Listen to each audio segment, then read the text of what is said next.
Bismillah ar-Rahman ar-Rahim. Good evening, everyone, and welcome. Assalamu alaikum. It's wonderful and not at all surprising to see many people here tonight. Now, before I introduce our august speaker from overseas, on behalf of the Temenos Academy, I'd like to thank Professor Zain Qasim, Director of the Institute of Ismaili Studies, here at the Aga Khan Center, as well as the events team and Chilla in particular, very much for hosting us this evening in their acclaimed building, which fittingly for our subject has several small gardens incorporated within it. Indeed, it's from this institute here that our speaker's magnificent 5-volume anthology of philosophy in Persia was published between 2008 and 2015. And you may have seen copies of this at reception when you came in.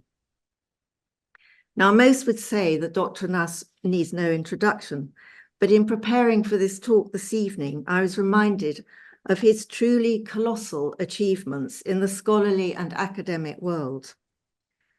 In his long and extraordinarily active life, Dr. Nas has achieved more in 1 year than most of us achieve in a lifetime.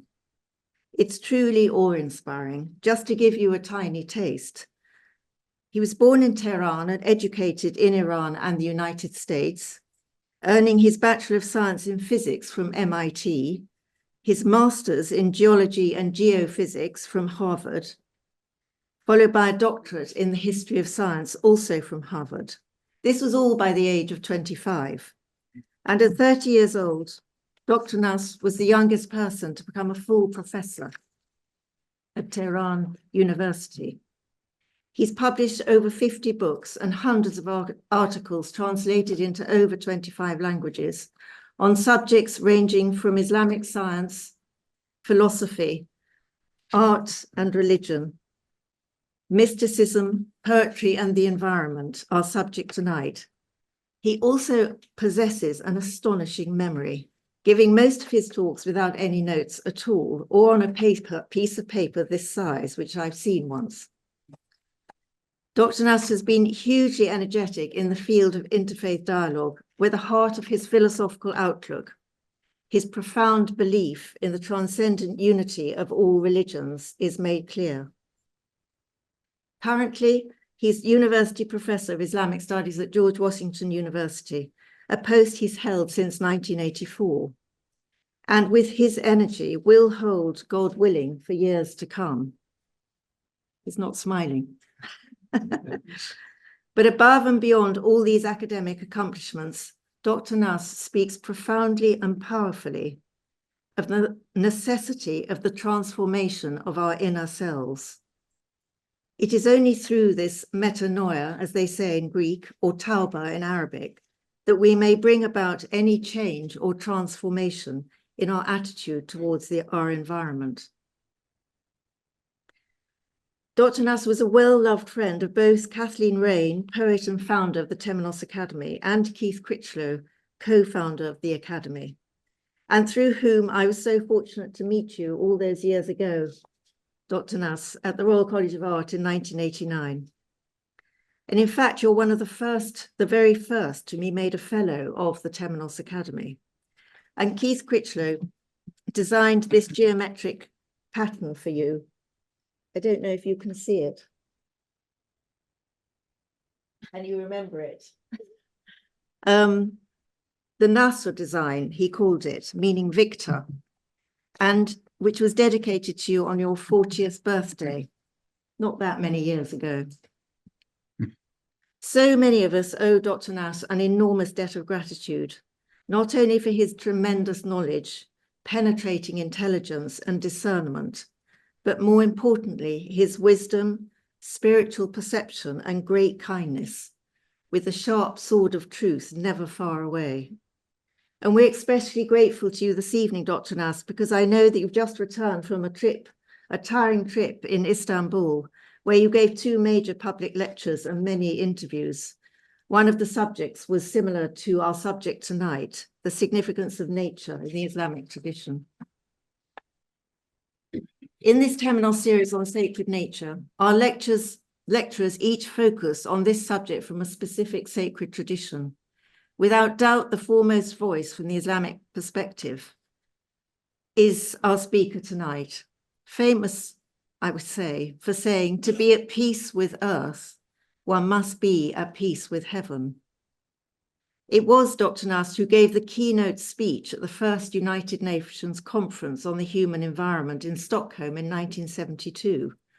His key book, the one I've just shown you, The Encounter of Man and Nature, The Spiritual Crisis of Modern Man, was first published as long ago as 1968 in Iran. And like his friend, our former Prince of Wales and patron of the Temenos Academy, now King Charles III, Dr. Nasr was a pioneer in alerting us to the fast declining state of the natural environment. His focus was and continues to be not only our relationship with heaven, but, and which comes to the same thing, the relationship between our inner selves and the outer world. The inner and outer landscape, as is his beautiful title for his lecture tonight. Please welcome Dr. Nasr, Professor Nasr.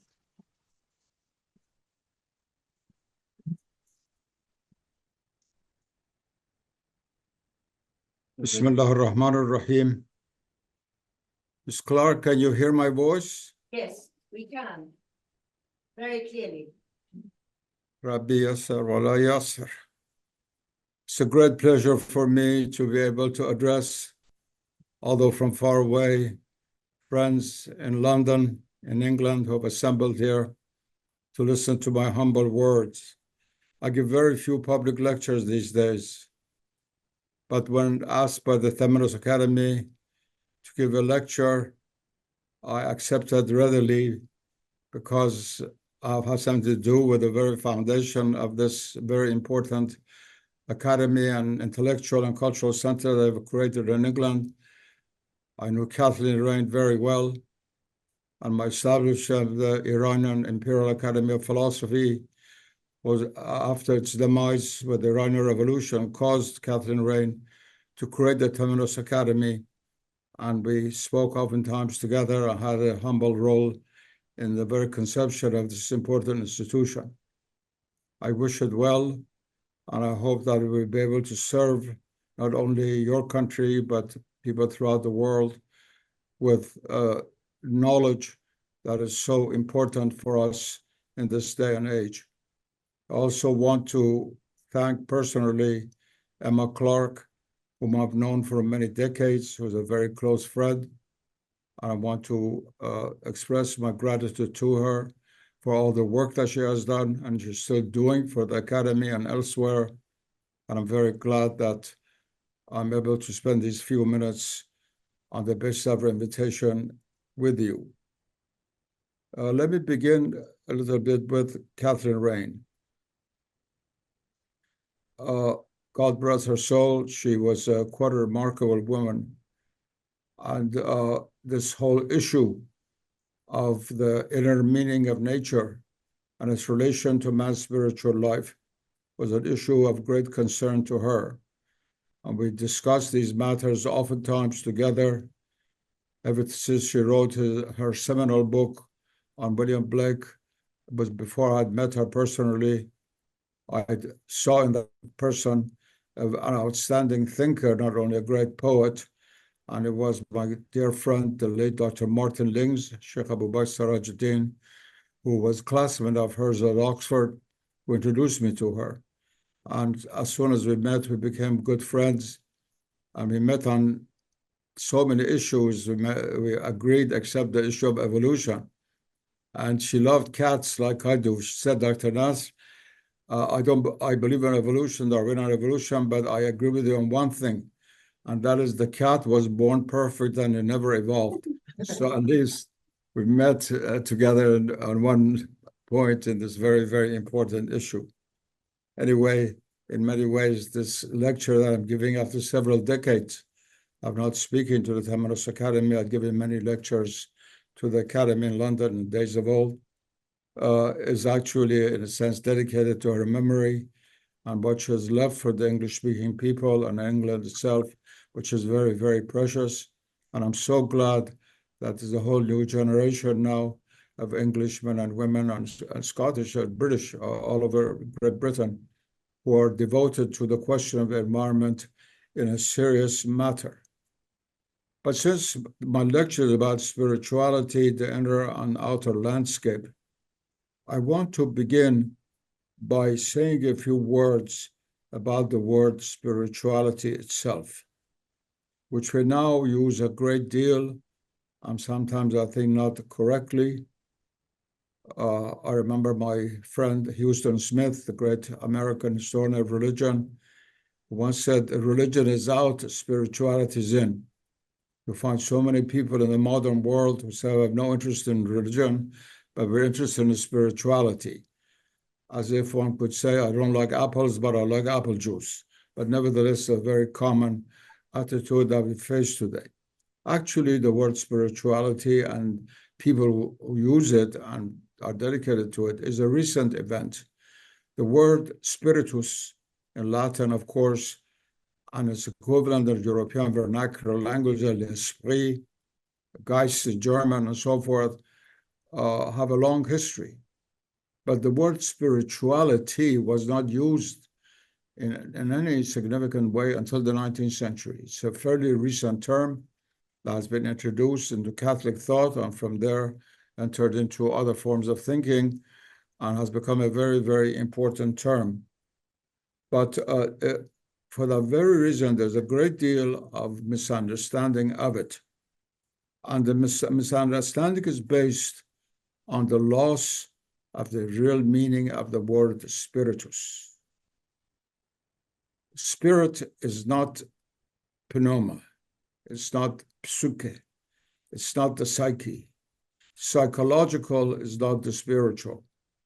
And most of what goes for spirituality today in popular circles and New Age groups in the West really makes the great error of confusing the spirit with the psyche, which is a major, major error.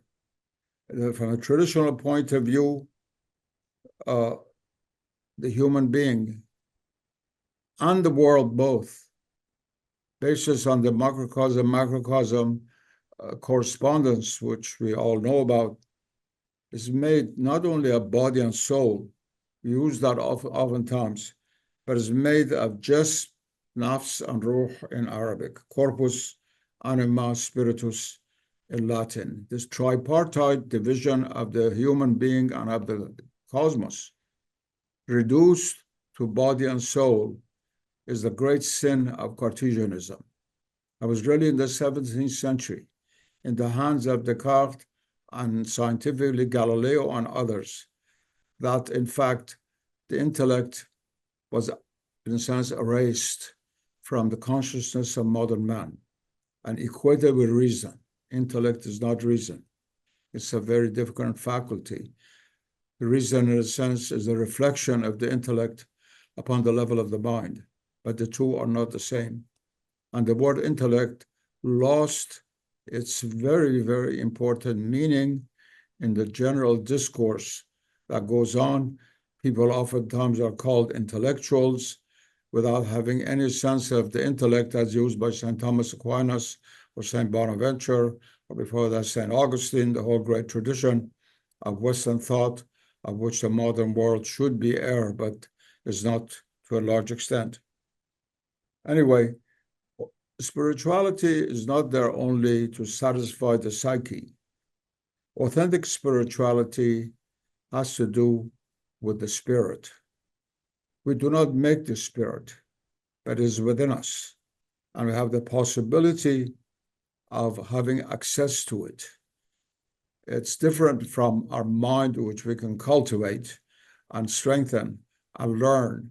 Spirituality comes from the substance, a substance which has being, as ontological reality that is within us. And once we gain access to it, it both transforms us and our vision of the world. It transforms both the inner landscape and the outer landscape. Once that is lost, gradually the outer landscape also hides, and begins to be forgotten as far as the spiritual aspect is concerned. It hides the spiritual dimension from us. The spiritual man walking in the forest experiences the presence of the spirit. A secularized person merely experiences trees and grass and the sky above.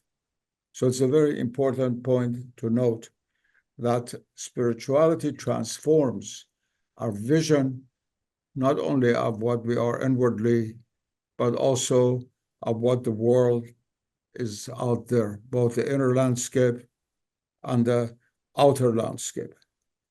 Now, the great impediment to the understanding of this fundamental point, to which also 10 minutes to a large extent have been dedicated to revive in its history of several decades, is that in the general culture of the West, and wherever modernism has spread, Western modernism into other continents and other cultures, nature is seen as a vast machine.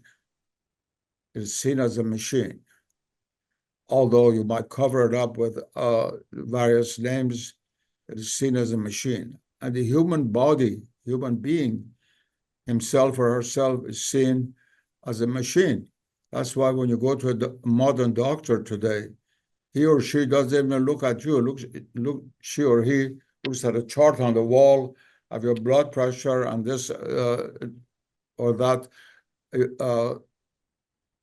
quantitative appraisal of various parts of your bodily function. But you as a living being, as a being that's integrated, is oftentimes overlooked. It is true that now holistic medicine is rebelling against this. It's one of the very good signs of our times. But still, the prevalent view is that man is a machine. And this goes back actually to the major transformation that was brought about in the 17th century by the rise of modern science. Both Galileo and Descartes were the two most important figures in the rise of modern science. Distinguished between either extension and mind, or res extensa, res cogitans in Latin, as Descartes called it, or primary, secondary qualities, as Galileo called it, and dismissed all that was not quantitative as being subjective. That is, non-quantitative aspects of reality were expelled from the objective world. And so if you have a sense that a tree is beautiful, that is not an objective quality of the tree. It's a subjective appraisal of your soul of the tree. And so the external world was in a sense shorn of all spiritual quality. And nature became an it over which man tried to exercise dominance and power.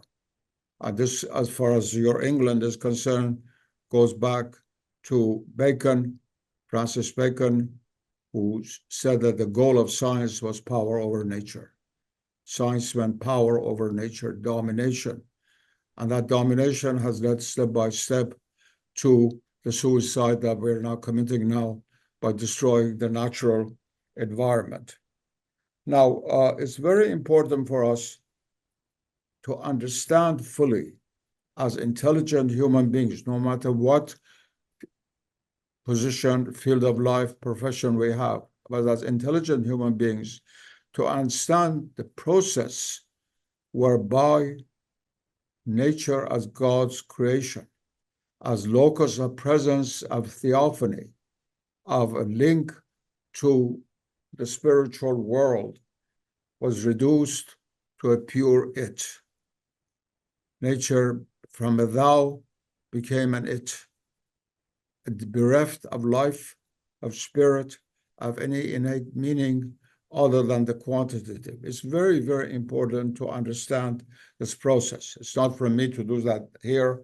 Some of my books have discussed it extensively, like book Religion and the Order of Nature, but I don't want to go over it now, but I have to allude to it. It's very important to be aware of what happened.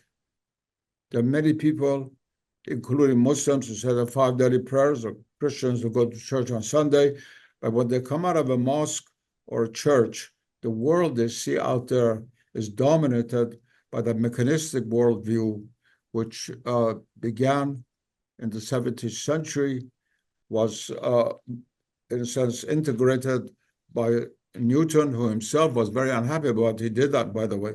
Newton did not believe himself in the mechanization of the world, but his works, the Principia, resulted in that.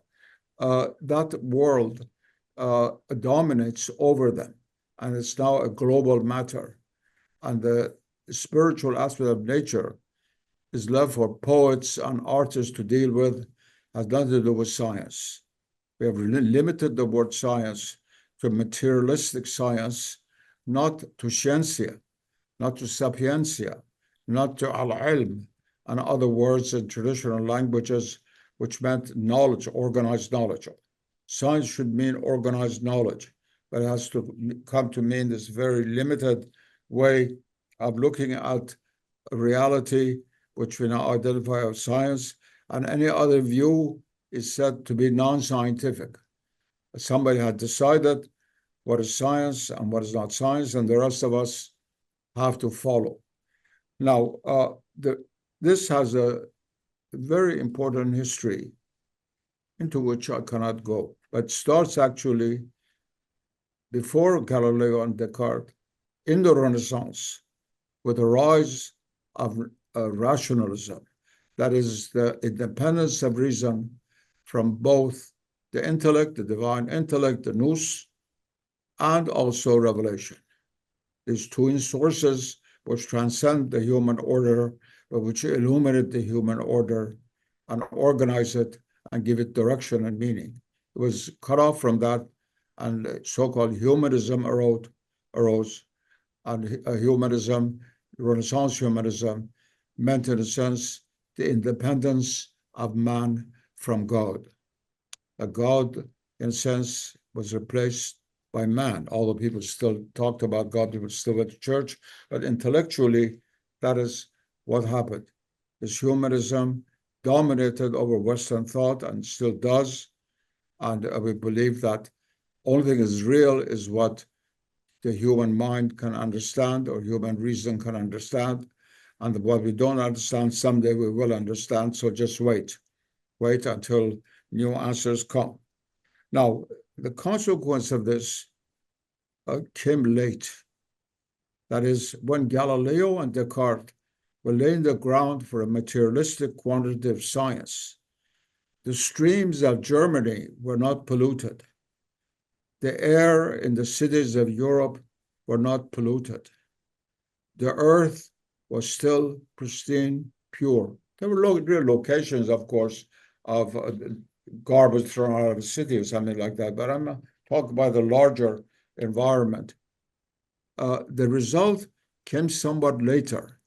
That is why for 2 centuries, while human knowledge and the human beings as an agency affecting upon nature were doing devastating things to nature, there was no result that was negative that people thought about.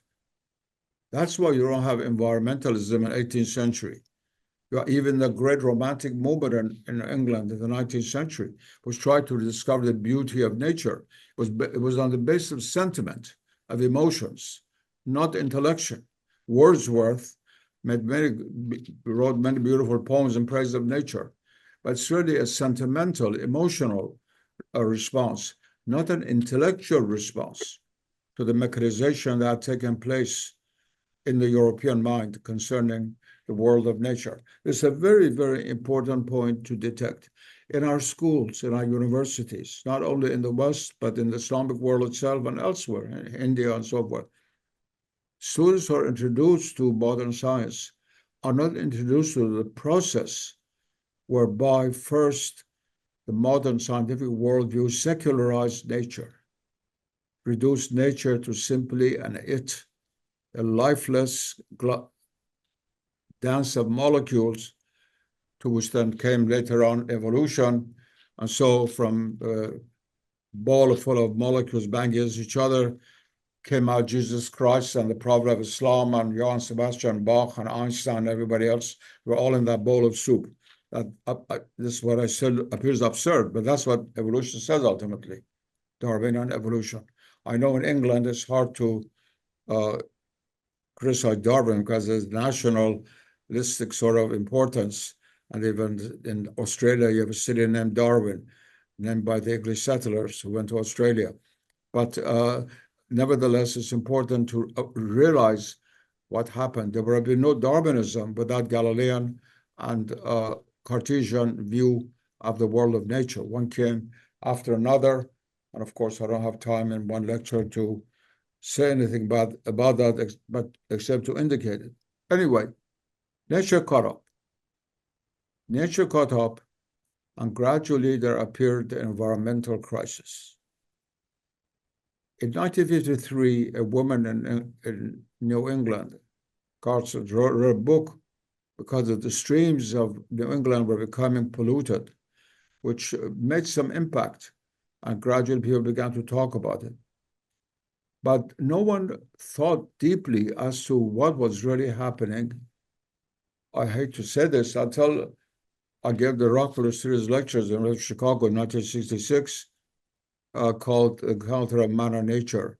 And Lynn White, who 6 months later wrote his famous essay, The Historical Roots of Our Ecological Crisis, was there in the audience.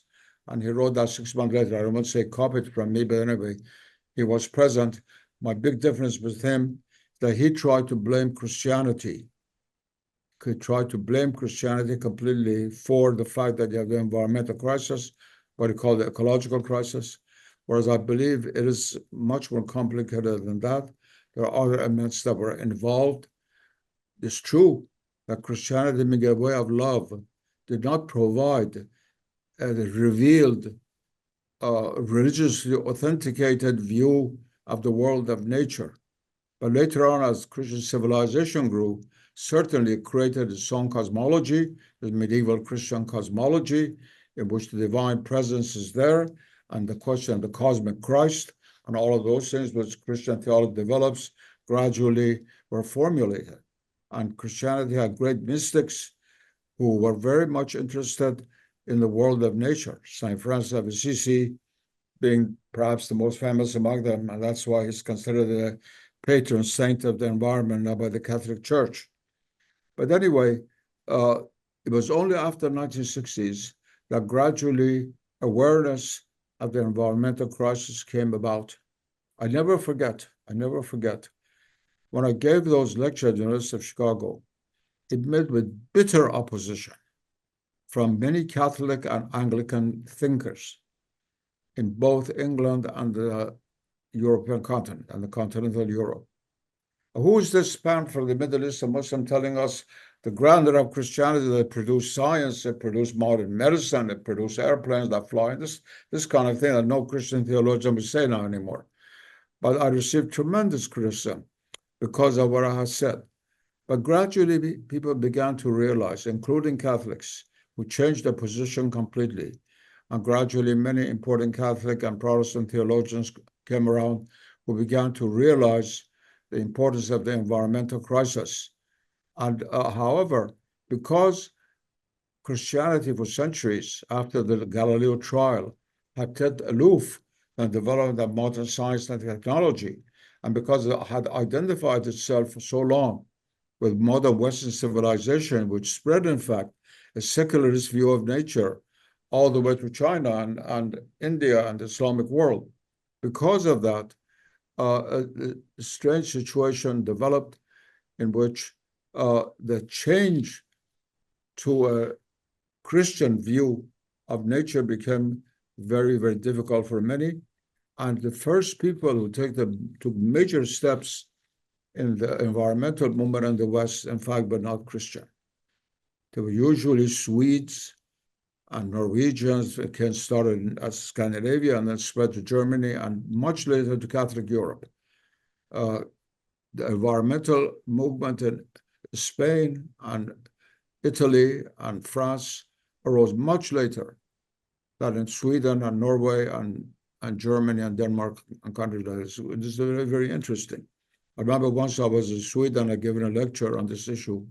It was a Sunday, and we went with a number of major Swedish scholars who were interested in the environment. None of them went to church. I said to this Sunday morning, why aren't you in church? We're in a forest. One of them grabbed a beautiful tree like that and said, this is our altar. And this forest is for us, the church. This is very interesting. So there's a kind of a religious element in the early so-called secularist view of the environment and movements that developed on the basis of it. But gradually, of course, the official Catholic Church and also Protestant churches, many of them, not all of them, began to become aware of this issue, and also amongst a number of Jewish scholars in Judaism, an environmental movement began that continues to this day. Now, I believe that it's very, very important to realize that humanism, secular humanism, of necessity leads to dehumanization. If man is not the image of God, he becomes finally image of the machine that he has made. We become the image of our own creation instead of our creator. And that eats into our soul and removes, in fact, this innate relationship that in our normal state we have with nature, with the beauty of nature, with flowers, with trees, with animals. Very few people see a deer and don't appreciate the beauty of its form. But if they just stick to modern science, it's just a biological form that happens to run in the forest. But things have begun to change in a positive way, even with the help of secularists who have rejected Christianity. But now, in addition to that, which marks the origin of the environmental movement in the West, you have now a rise, fortunately, of both Christian and Jewish, Christian, Protestant, and Catholic environmental movement. As for Orthodox Christianity, in Orthodox Christianity, for a long time, because Eastern Europe did not play a central role in modern science and technology, there was less interest in this issue. But the present great metropolitan of the Orthodox Church is also a very good friend of mine. It's called the Green Metropolitan. There's now a very important green movement, so-called environmental movement, within the Orthodox Church, and including a number of British people who converted to Orthodoxy for other reasons, but who are great figures in the discussion of environmental issues in relation to spirituality and religion. Anyway, it's very important, this little discourse I'm giving, to remember that the pollution of our souls came before the pollution of nature. It's the inner landscape that was first polluted before the outer landscape became polluted. But the inner landscape was already polluted by the mechanistic worldview in the 18th century. The outer landscape, to a large extent, still had not experienced the great impact of the pollution that was to come in the 19th and 20th centuries. This is a very, very important issue to realize. That is, the problem begins with us. It's very interesting that the trees continue to grow in the spring. A pear tree still gives pears. An apple tree gives an apple. It is we who every few years vacillate from one position to another, whose soul produce so many different things. We're in such conflict with ourselves. We don't know who we really are, what we are doing, where we are going. And because of this nihilism that surrounds us, we cling to almost anything that we can without really getting to the deep roots of it. I've said often, and Emma Clark bear me out, that in a sense, rebellion against heaven results in the destruction of the earth. This is a very contentious claim. Many people will have opposed me on this, and I'm used to this.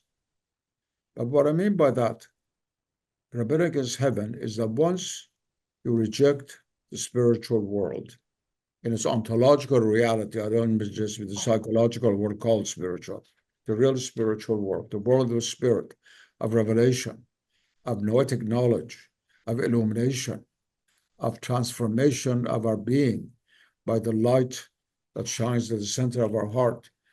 Once we reject that, humanism results in the destruction of the earth. From a Sufi point of view, tradition to which I belong, one of the roles of man in this world is to be a light for the world of nature.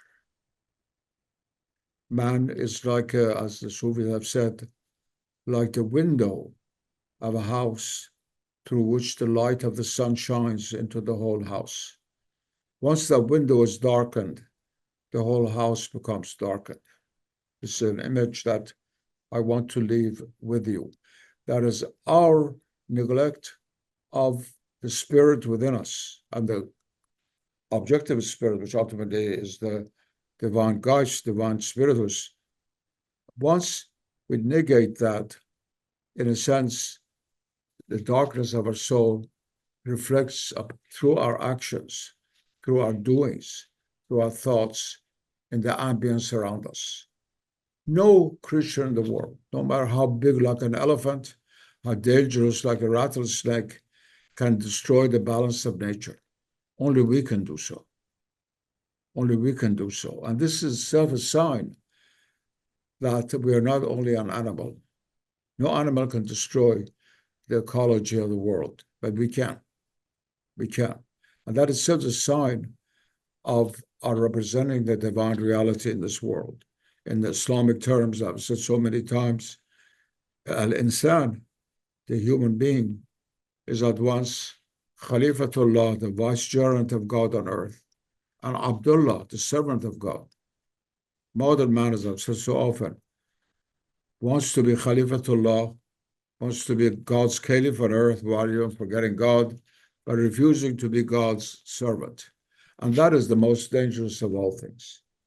No other creature claims for itself to be Khalifatullah. But we're claiming, if I can use Islamic language, to be Khalifatullah without the other half of our reality, which is also to be Abdullah. That is, we have the power to destroy.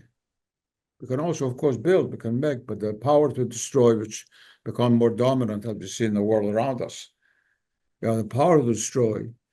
The moment that there's no reign upon the passions of our soul, that what the theologians have called the devil, evil, and original sin, according to Christianity, hubut or fall, and man, according to Islam. I will not get into all those differences, but the reality is the same. Once we forego the knowledge and awareness of who we are, we destroy the home which God has made for us, that is the earth. There's no way of avoiding destroying the earth once we forget that, in fact, this is not our only home. The purely earthly man is the man who's destroying the earth. The spiritual man always thought he was here on a temporary visit, that there was another world, was another part of the journey of life beyond death. Whereas secularized man believe this is his home. This is only home. We're only earthly creatures. Once we do that, we destroy our home, which is what we are doing right before our eyes. I will sit here right now, my lecturing to you, how many species have disappeared from the world or are about to disappear? Species. How many?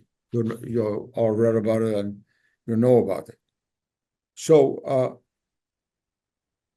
I want to turn to, for the last part of the lecture, to what do we do? What do we do in this situation? First of all, a wonderful saying, Chinese saying that I always like to quote, the journey of 1,000 miles begins with a single step. A single step is to do something about ourselves. in the environmental field, one should think globally, but act locally. Yes, we must think of the whole globe, of the nexus of things, of interrelation with a butterfly flying in Japan on airwaves reaching California, which has been studied as a matter of all the remarkable interrelatedness of the world about us. And we, in a sense, have a responsibility for the whole globe in that sense. However, we cannot act on the whole globe. We can only act where we are. That's single step is from where we are. We can never take a step anywhere except from where we are. And so where we are, we have to correct. We have to be aware. We have to be responsible. In the same way we feel responsible to traffic laws, to taxation laws, to supporting our wife and children, to eating and sleeping and so forth, we must feel this responsibility towards the world that sustains us. We can no longer take it for granted.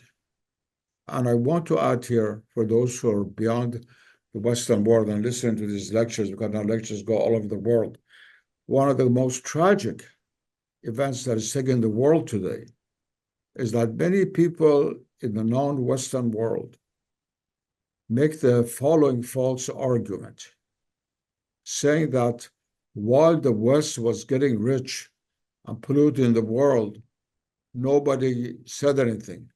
Now it's that our turn to get rich.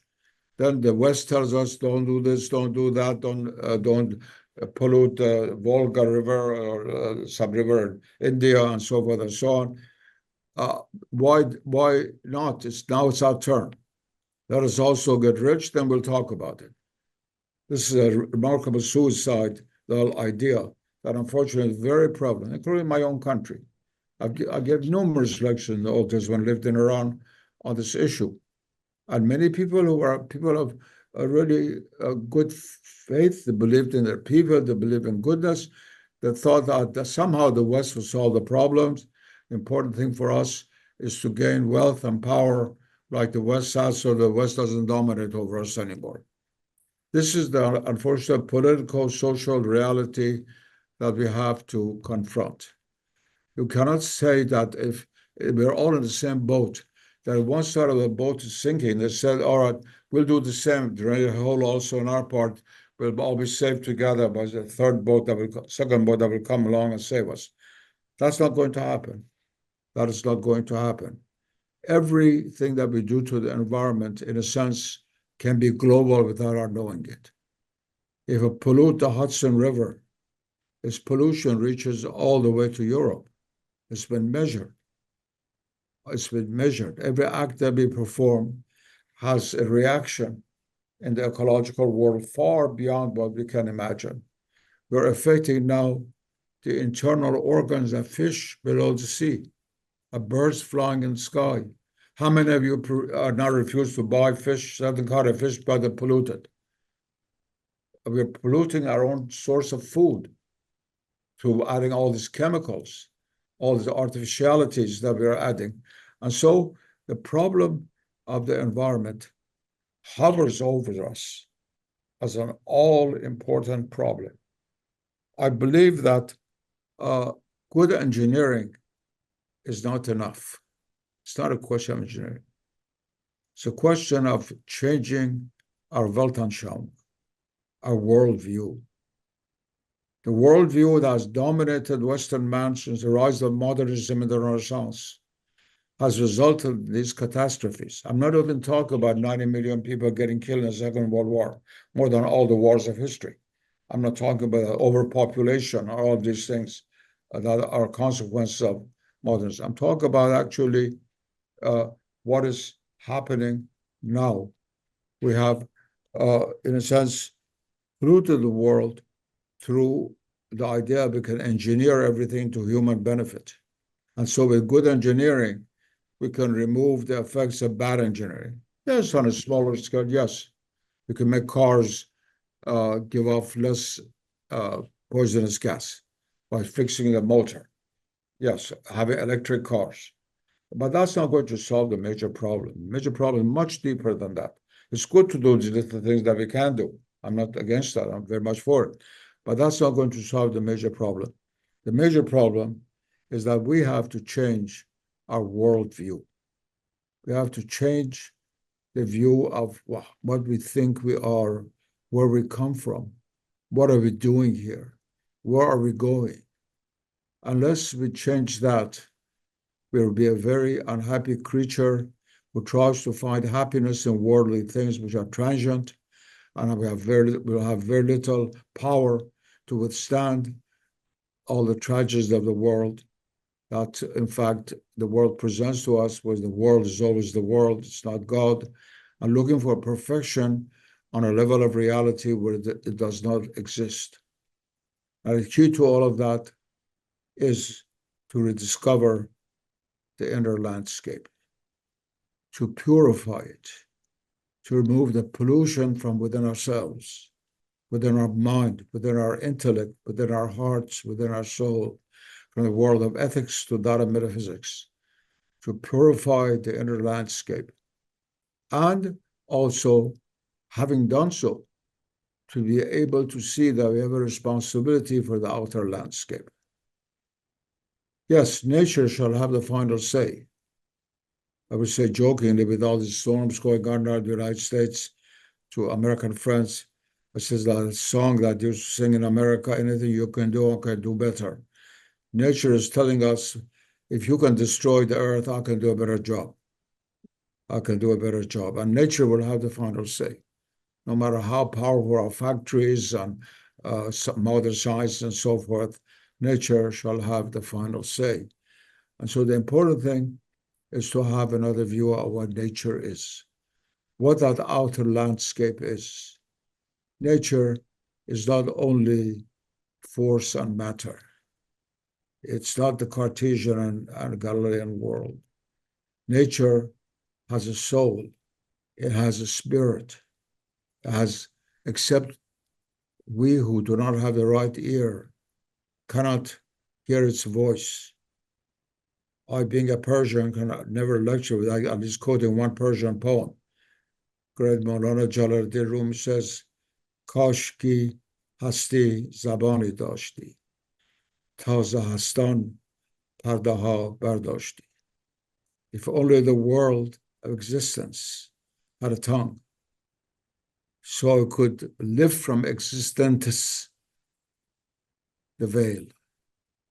Every creature actually is alive. It prays to God. Its very existence is a theophany, ultimately. And we are placed here on earth with the great gift of being able to know that. We are only people who reflect all of God's names and qualities from an Islamic point of view. Not one name, but all of God's names and qualities. And this privilege brings with it responsibility. Let's not forget what the word response means. It means there has to be something to which you respond. The RE means again. So there is a reality. Responsibility comes from a reaction to that reality which has made it possible for us to respond. That is to the divine reality, the cosmic reality which God has created, which surrounds us. Whether we like it or not, we're surrounded by a world which we did not create, whose laws we cannot change. We can change mechanistic things that we make, and machines that go fast and so forth, but we cannot change the laws of nature. The 1/r² law that Newton discovered cannot be changed by any scientist. They don't talk about it as being divinely given, but from a theological point, there's a divinely given law for that part of reality. We must expand that to realize that the laws that govern the universe, that govern us, and therefore, to break those laws, ultimately, we have to pay for. And the discovery of our inner landscape is not a selfish act.